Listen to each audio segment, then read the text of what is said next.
হাসির রাজা, জ্ঞানের রাজা, রসিক রাজা।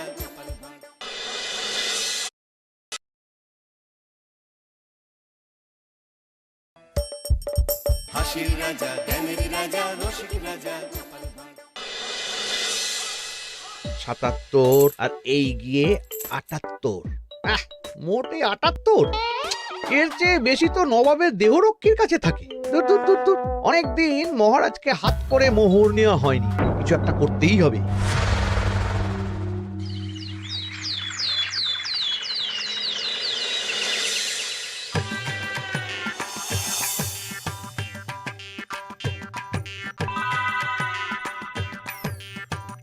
কই গো, কিছু কি ঠিক করলে? রাজকুমারের জন্মদিনে কি উপহার দেবে? হ্যাঁ গো, পেয়েছি, এই দেখো। উমা, এই যে তোমার ছোটবেলা সোনার আংটিখানা। হ্যাঁ গিন্নি, ঠিক ধরেছ। যেটুকু যা গয়না ছিল সবই তো দেওয়া হয়ে গেছে, নহে বিক্রি হয়েছে।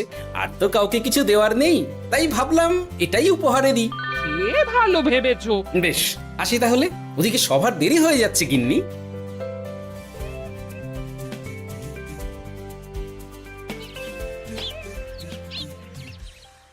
আচ্ছা শোনো, একটা কথা বলতে ভুলে গেছিলাম, আজ একটু তাড়াতাড়ি বাড়ি এসো। শাড়িওয়ালাকে আসতে বলেছি দুপুরে। আবার শাড়িওয়ালা কেন? আরে তুমি ভুলে গেলে, সামনে আমার বোনদির বিয়ে, তার জন্য নতুন শাড়ি লাগবে না গো। একমাত্র বড় মাসির মেয়ে বলে কথা। বুঝলাম, তো ওই একটা শাড়ির জন্য আবার আমাকে থাকতে হবে? 3টে শাড়ি উপহারের পাশাপাশি আমারও একটা শাড়ি চাই। হ্যাঁ আচ্ছা, তুমি নতুন শাড়ি নিয়ে কি করবে বলো তো? বিয়েটা তো তোমার বংশীর। বলি, সারাটা জীবন তো এই এক কাপড়ই কাটিয়ে দিলাম, কি দিয়েছো তুমি আমায়? কেন, এই নিজেকে? আমার মতো স্বামী আর কোথাও পাবে? ও সব মন ভুলানো কথায় আর চিড়ে ভিজবে না, তাড়াতাড়ি আসবে বলে দিলাম। হ্যাঁ অগত্যা।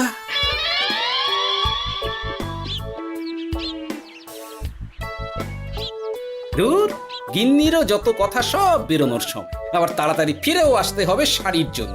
দেখি মহারাজকে বলি অগ্রিম বেতনের জন্য, না হলে তো শাড়ি কেনা যাবে না। তাও একটা হলে হতো, কিন্তু এনাকেও দিতে হবে। আসলে সত্যিই তো, গিন্নি আমার কত যত্ন আত্তি করে, কিন্তু তাকে আজ পর্যন্ত তেমন কিছু উপহার দিতে পারেনি। না, গিয়ে বলি।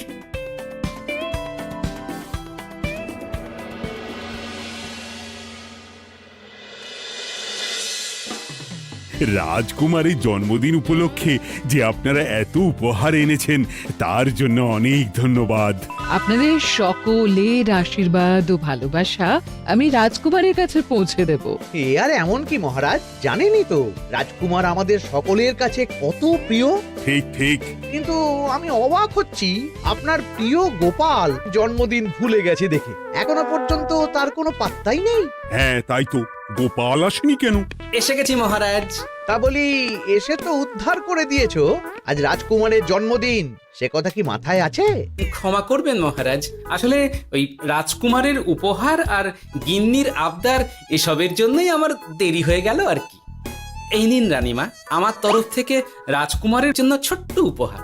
অনেক অনেক ধন্যবাদ গোপাল। তবে মহারাজ, আমারও একটা অনুরোধ ছিল। কি? আমাকে যদি অগ্রিম বেতন হিসাবে কিছু মোহর দেন, তাই নিয়ে আমাকে একটু তাড়াতাড়ি বাড়ি ফিরতে হবে। উনি বলবেন আর ওনাকে দিতে হবে, মামা বাড়ির আবদার। যেটা জানেন না তার মাঝে এত কথা বলেন কেন? হ্যাঁ, আসলে মহারাজ, আমার গিন্নির বোনের মেয়ের বিয়ে সামনে, তাই গিন্নি আবদার করেছে ওই নতুন শাড়ি কেনার জন্য। জানেনই তো বিয়ে বাড়ির কত খরচা, তাই। এ তো খুব ভালো কথা, কিন্তু অগ্রিম বেতন কেন? এমন একটা ভালো খবর দিলে আমার তরফ থেকে তোমার জন্য কিছু মোহর উপহার। এই না। ধন্য মা আপনি, আপনার মতো মা থাকতে সত্যি ছেলের কোনো চিন্তা থাকে না রানীমা। ইস, বেটা আবার সুযোগ বুঝে মোহর পেল, কেন যে আমার এমন হয় না। এবার তাহলে আসি মহারাজ, গিন্নি ওদিকে অপেক্ষা করছে। হ্যাঁ হ্যাঁ, যাও যাও, আজ তাহলে সভা এখানেই শেষ করলাম। মহারাজ, আপনার সাথে আমার একান্তে কিছু কথা আছে, আমি অন্দরমহলে গেলাম। রানীমার আবার হঠাৎ কি হলো, ব্যাপারটা দেখতে হচ্ছে।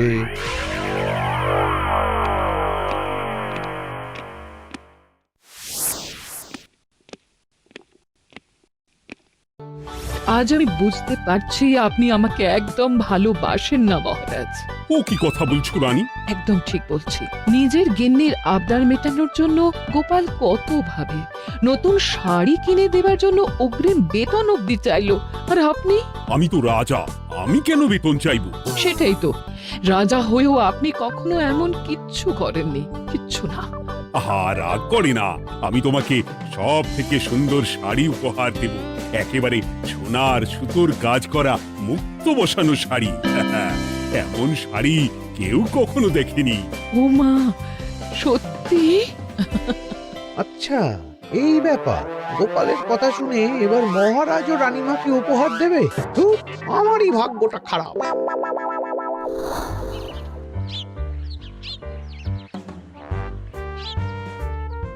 হাজার চেষ্টা করেও গোপালকে আটকানো যায় না।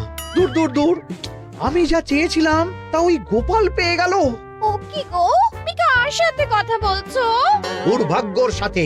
কি সব অলক্ষণে কথা? কি হয়েছে? কি আর হবে, সবই তো তোমার দোষ। আমার দোষ? হ্যাঁ, তুমি আমার কাছে বায়না করো না কেন কিছু? তুমি বায়না করনি বলেই আজ আমি রানীমার কাছ থেকে মোহর পেলাম না, কিন্তু গোপাল পেয়ে গেল। এবার বুঝলাম। ঠিক আছে, এখন তাহলে বায়না করছি, তুমি কাল গিয়ে সেটা রানীমাকে জানাবে, ঠিক আছে? হ্যাঁ, করো করো করো, বায়না করো, বায়না করো। কি চাই, কি চাই, কি চাই? পেয়েছি। তুমি রানীমাকে গিয়ে বলবে যে আমার একটা সোনার হার চাই। এই না হলে আমার বউ। দারুণ চাল চেলেছো।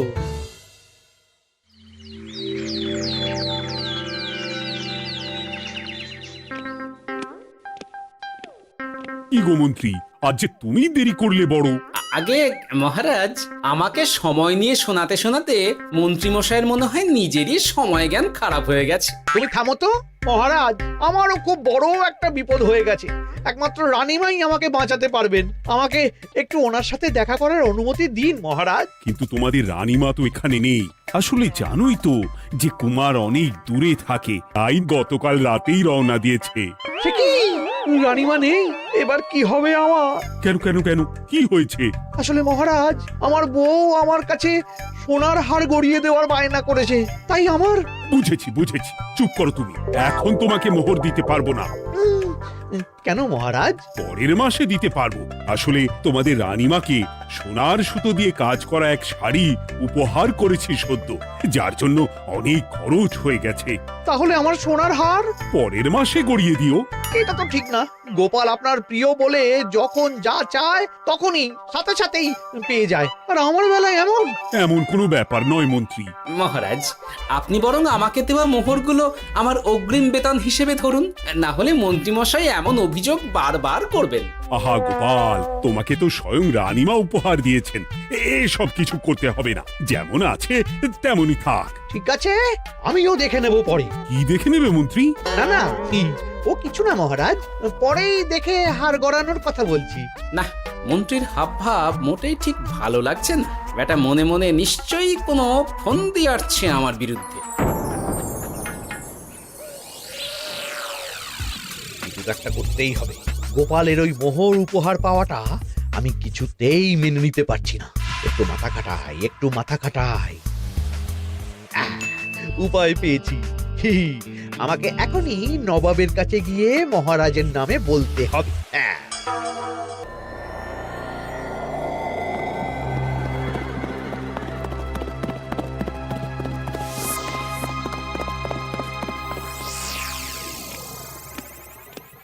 প্রণাম নবাব বাহাদুর। আরে এতে কৃষ্ণনগরের রাজা কৃষ্ণচন্দ্রের মন্ত্রী তো হঠাৎ এখানেই কেন? আমি নবাব বাহাদুরকে আন্তরিক ধন্যবাদ জানাতে এসেছি। কিসের জন্য? এই যে আমরা খুব খুশি রাজা কৃষ্ণচন্দ্রের মতো একজন শক্তিশালী রাজা পেয়ে। শুধু সামরিক বলেই নয়, আর্থিক, সামাজিক, রাজনৈতিক সব দিক থেকে। আর এটা সম্ভব হয়েছে আপনার মতো একজন নবাবের মহারাজের ওপর কৃপা দৃষ্টির জন্য। বলতেটা কি চাইছো তুমি? তেমন কিছুই না, আপনার গুণগান করছি। নইলে আপনিই বলুন না, আমাদের মহারাজ কখনো সোনার সুতোয় বোনা মুক্তোর কাজ করা শাড়ি কিনে রানীমাকে উপহার দিতে পারে? কি সোনার শাড়ি? হ্যাঁ, এমন দামি শাড়ি যা হয়তো নবাবের কাছেও নেই। ঠিক আছে ঠিক আছে, তুমি এখন আসতে পারো। আর শোনো, আমি তোমাদের রাজ্য পরিদর্শনের জন্য লোক পাঠাবো। কবে কখন সেটা কাল তোমাদের সূচনা পাঠিয়ে দেবো, কেমন? তো ঠিক জায়গাতেই আগুনটা ধরিয়েছি মনে হচ্ছে। বেশ, ব্যাপারটা আমার মোটেই ঠিক লাগছে না উজির। কৃষ্ণচন্দ্রর মতো এক সামান্য রাজা এত দামি শাড়ি কিনলো কি করে? কালো বাজারি করছে না তো? আমিও একই কথা ভাবছিলাম হুজুর। এক কাজ করো, কালকে কৃষ্ণনগরে খবর পাঠাও। 2 দিন পর রাজকার্য পরিদর্শনের জন্য তুমি সেখানে যাবে। সব খতিয়ে দেখবে, আর কিছু বেগতিক বা গরমিল দেখলে সেটা বাজেয়াপ্ত করে নেবে, কেমন? আর কে হুজুর?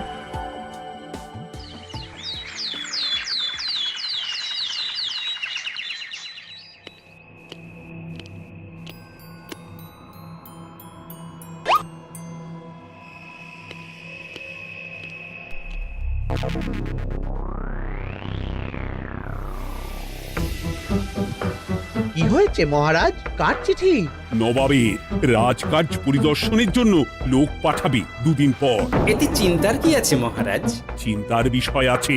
নবাব আমার রাজকোষের হিসাবও মিলিয়ে দেখতে চায়। কোনো একটা ভাবে নবাবের কানে আমার সোনার শাড়ি কেনার কথাটা চলে গেছে, তাই সন্দেহ করছে। সে কি কাণ্ড! নবাবকে তো চিনি, ভুল ধরার কোনো সুযোগ ছাড়বে না। আর চিঠিতে পরিষ্কার লিখে দিয়েছে, হিসেবের একটু এদিক ওদিক হলেই সে সব বাজেয়াপ্ত করে নেবে। হায় কপাল, এ সব হয়েছে গোপালের জন্য। অমনি শুরু করে দিলেন। আচ্ছা, আমি আবার কি করছি বলুন তো? তুমিই তো করেছো। সেদিন যদি তুমি তোমার গিন্নির শাড়ি কেনার কথাটা রানীমার কানে না তুলতে, তাহলে রানীমাও মহারাজের কাছে শাড়ির জন্য বায়না করতেন না, মহারাজও সোনার শাড়ি কিনতেন না, আর নবাবও জানতে পারতেন না। একদম ঠিক কথা বলেছ মন্ত্রী, সব দোষ তোমার গোপাল। মহারাজ, আপনি এমন বলছেন? হ্যাঁ বলছি, কারণ এটাই হয়েছে। দুশ্চিন্তায় এখন মাথা খারাপ হয়ে যাচ্ছে আমার। আমি জানি না তোমার জন্য আজ অব্দি এমন বিপদে কবে পড়েছি। এবার তোমাকেই এখান থেকে বেরোনোর উপায় বের করতে হবে। আর যদি তা না করতে পারো, তাহলে আজ পর্যন্ত তোমাকে যত মোহর উপহার দেওয়া হয়েছে সেই সব উপহারের মোহর ফেরত দিতে হবে। সব মোহর যে প্রায় খরচ হয়ে গেছে মহারাজ, আবার আমি কোথা থেকে পাবো? সেটা তুমি জানো। এইবার গোপাল ভালো মতো জব্দ হয়েছে। এ যে লঘু পাপে গুরুদণ্ড। গোপাল পড়ল ফাঁদে। এমন দেখে মন্ত্রী হাসে আর আমার মনটা কাঁদে।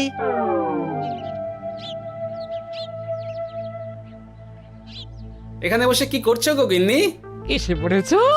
ওমা, তোমার মুখটা এমন শুকনো দেখাচ্ছে কেন? আর বলো না, এই হিসেবের ঠেলায় সবকিছু বেহিসাবি হয়ে যাচ্ছে একেবারে। আচ্ছা, তুমি কি করছিলে ওই রসিদগুলো নিয়ে? দেখে হিসেব করছিলাম এ মাসে অনেক খরচ হয়েছে কিনা, সেই বুঝে পরের দিনগুলো চালাতে হবে গো। কি বললে? রসিদ দেখে হিসেব কষা? রি, এটা তোমার মাথাতেই আসেনি। ধন্যবাদ গিন্নি, আরো একবার তোমার জন্য এই যাত্রায় আমি বেঁচে যাব মনে হচ্ছে। বেঁচে যাবে কেন? কি হয়েছে? আচ্ছা, আমাকে আবার একটু রাজপ্রাসাদে যেতে হবে। আমি এলাম গিন্নি। কি যে বলে লোকটা, কিছুই বুঝতে পারি না।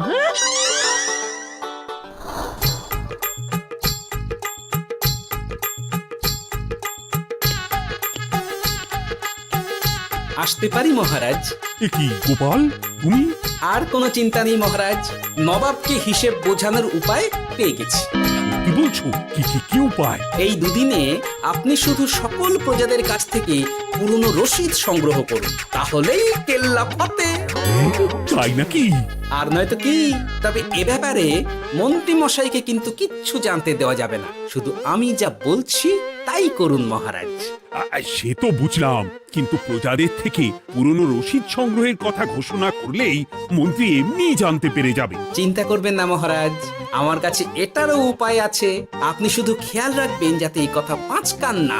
বাকিটা ভরসা রাখুন, কৃষ্ণনগরের একটা ঘাসও নবাব বাজেয়াপ্ত করতে পারবে না।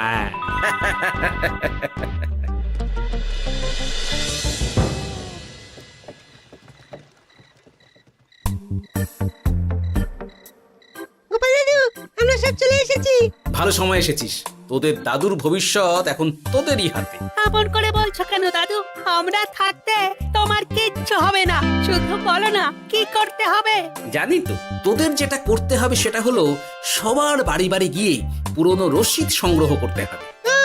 এই ব্যাপার, এটা আর এমন কি? কিন্তু কেউ যদি জিজ্ঞাসা করে কেন চাইছি, তখন বলবি যে ওই গোপাল দাদু ওই টোঙা বানাবে বলে পুরনো কাগজ চাইছে। আচ্ছা, আমরা এক্ষুনি নিয়ে আসছি। যাক, প্রথম ধাপ হয়ে গেল, এবার পরের ধাপের প্রস্তুতি। যাই, একবার বরং বিজ্ঞানীর কাছ থেকে ঘুরে আসি। বিজ্ঞানী, ও বিজ্ঞানী, বাড়ি আছো? আরে গোপাল যে, এসো এসো ভেতরে এসো। বলো, তোমাকে কিভাবে সাহায্য করতে পারি? তোমার কাছে কালি মোছা যায় এমন কোনো কিছু আছে? কালি মোছার জিনিস? হ্যাঁ, একটা তরল রাসায়নিক পদার্থ আছে যেটা সব ধরনের কালি তুলে ফেলে। দাঁড়াও দিচ্ছি। অনেক ধন্যবাদ বিজ্ঞানী।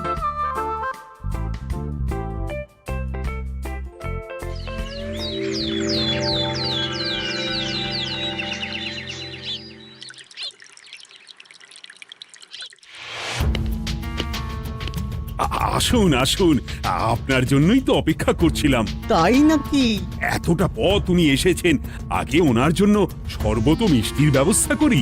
এই যে মহারাজ, আমি জল মিষ্টির ব্যবস্থা করে এনেছি, এটাও সাথে নিন। এটা কি? কেন, হিসেব ভোলা ময়রা পাঠিয়েছে এই মিষ্টি ও শরবতের দাম। এর মধ্যে এই কাজের সাথে যুক্ত ভোলা ময়রা আর তার পরিচারকের পারিশ্রমিকও যুক্ত আছে। হ্যাঁ, আসলে আমাদের মহারাজ তো প্রতিদিনের খরচ খুব হিসেব করে চলেন, তাই। ও, আমি একটু বসবো? নিশ্চয়ই, ওই তো ওদিকে বসার জায়গা। আপনি কি হাওয়া খাবেন উজির সাহেব? তাহলে রশিদে ওটাও যুক্ত করব। মশকরা হচ্ছে? আহা, রেগে যাচ্ছেন কেন? আপনার সাথে মশকরা করার মতো স্পর্ধা আমার নেই উজির সাহেব। আসলে মাসের শেষ তো, তাই একটু বেশি হিসেবে চলতে হচ্ছে আর কি। আমাকে হিসেব দেখাচ্ছ? আর রাজা কৃষ্ণচন্দ্র যে সোনার সুতোয় বোনা শাড়ি কিনতে পারলো, সেটার হিসেব কোথায়? একটা সামান্য রাজা এত অর্থ পায় কোথা থেকে? এ আবার কেমন কথা? মহারাজ যা কিনেছেন সেটা তো তার জমানো অর্থ দিয়েই কেনা। আমি বিপথে কোনো কাজ করি না। সেটা তো রাজকোষের হিসেব দেখলেই বোঝা যাবে। শুনে রাখো গোপাল, একটুও যদি হিসেব এদিক ওদিক দেখি না, তাহলে সব বাজেয়াপ্ত করে দেব। কোনো চালাকি নয়, কোনো চালাকি নয়। বেশ, তবে করুন হিসেব। আমাদের কাছে কিন্তু সব কিছুর রসিদ আছে।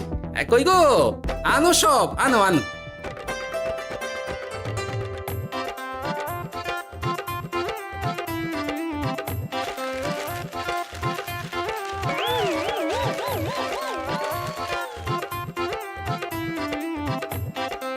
হ্যাঁ, এত রসিদ?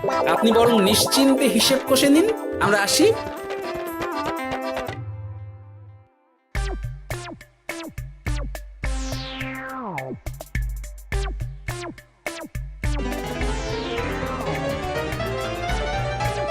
বাবারে, এত হিসেব কষে কষে তো মাথা ঝিমঝিম করছে, খিদেতেও পেট চুই চুই করছে। আপনার হিসেব কত দূর উজির সাহেব? আমাকে এখান থেকে নিয়ে চলো গোপাল, আমি আর পারছি না। ও কি, অঙ্ক কষে কষে তো আপনার সব শক্তি শেষ হয়ে গেছে দেখছি। আচ্ছা চলুন চলুন চলুন, কিছু মুখে দিয়ে দিন, তাহলেই শক্তি আসবে। তাই চলো।